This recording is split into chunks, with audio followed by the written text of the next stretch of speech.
Democracy cannot succeed unless those who express their choice are prepared to choose wisely. The real safeguard of democracy, therefore, is education. Franklin D. Roosevelt. Building a proper disposition.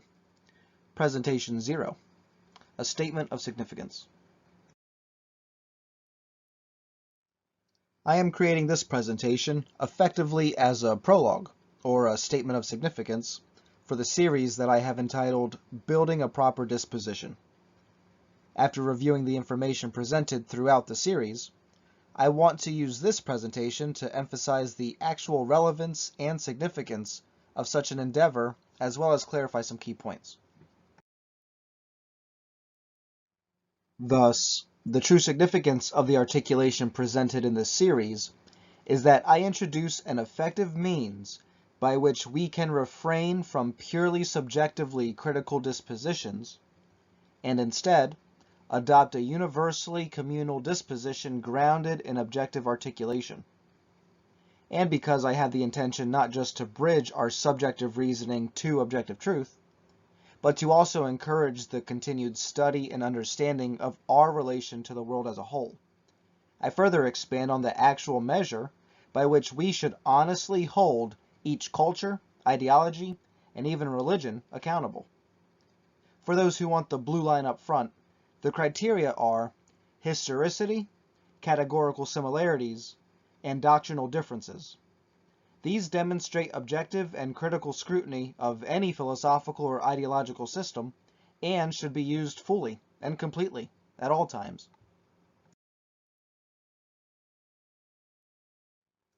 But let me begin by defining what even is a disposition. In short, disposition is one's receptive capability. One might see it as temperament, intellect, or character, but it is the essential inclination we each have towards reasoning, understanding, and even acknowledging or rejecting anything presented. In other words, it is the fundamental filter between our internal subjectivity and an external objectivity. Disposition has always been an essential element of you as a person, just as much as anyone else, and it has been formed and shaped. But by what? Originally, by familial and social constructs, such as childhood upbringing, schools, friends, and society. But eventually we mature and begin to reflect on ourselves. And self-reflection coalesces these prior external influences into substantial identity of the person, where behavior and inclination correlate to the person. Thus, our disposition is meant to mature from adolescent naivety to intellectual maturity. This is a pragmatic perspective of disposition, that it is the moment the self recognized the self, and consequently grounded itself within its own reasoning. In other words, the foundation of our identity is disposition, which has been constructed primarily via external influences, and after we reach a particular age of reason, that foundational disposition continues to be refurbished based on our newly exercised faculties, primarily reasoning and experience. Hence, when I state building a proper disposition, I deliberately mean that a significant overhaul of our potential preconceptions is to take place. Throughout the series, I tried to be thorough, yet brief enough, to incorporate narratives, examples, and personal descriptions just as much as reiterations of what is presented, because I preemptively understand how difficult restructuring one's disposition can be. I am very empathetic with people stuck in their ways, because that has become the common rhetoric for people who either fear change or just don't want to change. But one day, we will each have to face who we have become, and if we fail to recognize that external influences have directly affected our final identity, then we will never effectively address our initial disposition that was consequence of such influences.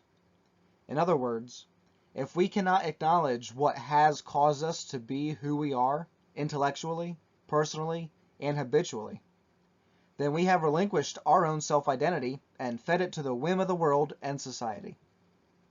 We would have ceased being a self and would have succumbed to those external influences we were unable to confront. Not to be bleak, but this type of person is already dead and will remain dead in the world, carrying out ambiguous ambitions and undirected goals in order to overcome these unnatural social constructs that have become obstacles in between the walking dead and moving goalposts of a society that prefer you forget who you are in exchange for a short lifetime of chasing material dreams and living in accordance with its will, not your own. Because, let's be honest, we are all subservient to the social collective that runs the show. Whether financial institutions, political organizations, elite recreational clubs, whether one person craving power or a group of people spurred by agenda. We are all within a social paradigm of a distorted oligarchy inscribed with the term republic, but is being served to the people as a democracy. Now, I have no disdain or resentment towards personal ambitions actuated within a hierarchical structure of social elites trying to honestly maintain control over a rampantly volatile society. A society that is both dependent on their control as well as the cause of maintaining any continued wealth or international influence. Alright, I don't want to rant excessively about my proposed ideas of the conceptual mess we appear to be in, because I am no economist, I am no politician, I am no body. I am a philosophical neophyte who is simply shocked that the social order has become dependent on charades, rather than seriously taking the aforementioned step of facing who we have all become with respect to external influences, namely social constructs, that have corrupted our own self-identities while going unnoticed because they maintain the semblance of being normal, common, and even necessary.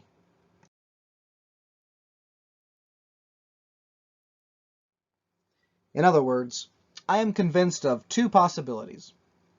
One is that self-reflection has occurred, but the actual state of affairs is so deeply woven into the social psyche that it has just been concluded there is no solution. Or the other possibility is that the majority of us actually can't readily see why we have steadily precipitated an implosion within this American country.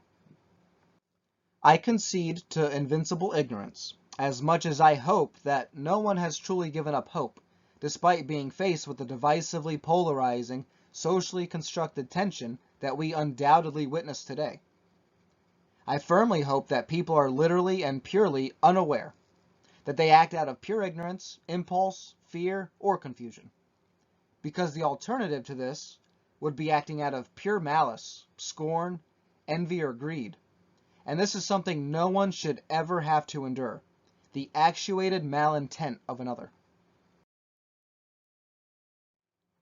So, I stand firm in this ambitious series of philosophical reflection, because I recognize this as a very real solution to the perpetually compounded difficulties and struggles within a world that has abandoned its true identity in exchange for proliferated power. At some point, each and every one of us will have to face who we have become.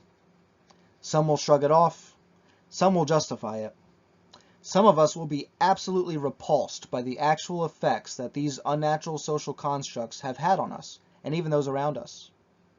In either of these instances, I welcome you to review why this philosophical series is more than just a rant, and more than just a random articulation. I welcome you to not just see who you have become, but more importantly, how and why. Because that is the reconciliation offered by honest self-reflection. And I assure you, such can only be done with a proper disposition. We are completely capable of remembering and acknowledging that we are all in this together. And that's a fact.